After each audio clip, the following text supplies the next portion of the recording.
हमारे आर्मी के चीफ हैं।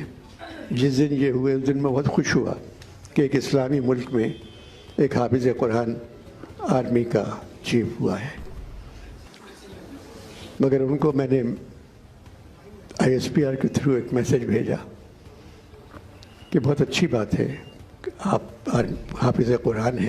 अनवर मकसूद आपस से बाहर हो गए और ताकतवरों पर बिजलियां गिरा दी। कहा कि जिस तरह की ये सियासत कर रहे हैं, ये सियासत इन्हीं को महंगी पड़ने वाली है। ये किस तरह की सियासत है कि जहां बड़े छोटे बुजुर्गों का कोई लिहाज नहीं है और हम लोग आने वाली नस्लों को क्या पैगाम दे रहे हैं, सुना दी। पूरी हैरान कुन वीडियो आपसे शेयर कर रहे हैं। वीडियो देखने के बाद आपको भी अंदाजा हो जाएगा कि अनवर मकसूद ने आवाम का दिल खुश कर कि मस्जिद में जाना पड़ा मुझे जुमे के दिन, तो मैं सब के आगे आ जाइए, आगे आ जाइए, आगे आ जाइए। मैं कहा मैं आराम से बैठा हूँ पीछे।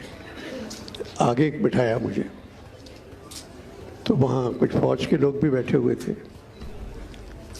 तो मैं मौलाना के पास गया और माइक में कहा, मौलाना साहब अगर आप आले इमरान पढ़ा रहे हैं तो इन लोगों से परमिशन ले लें कि इस आयत की इजाज़त है, क्योंकि मना करने वालों को ये खबर नहीं होती। सवारे तख्ते रवां को खबर नहीं होती, सवारे तख्ते रवां को खबर नहीं होती कि तख्त ही से तो तख्ता निकलता रहता है।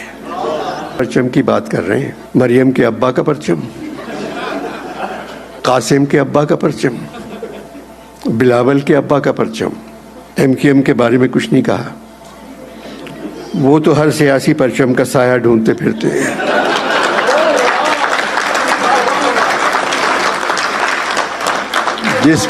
जिस परचम के नीचे जरा सा भी साया मिल गया वो खड़े हो जाते हैं।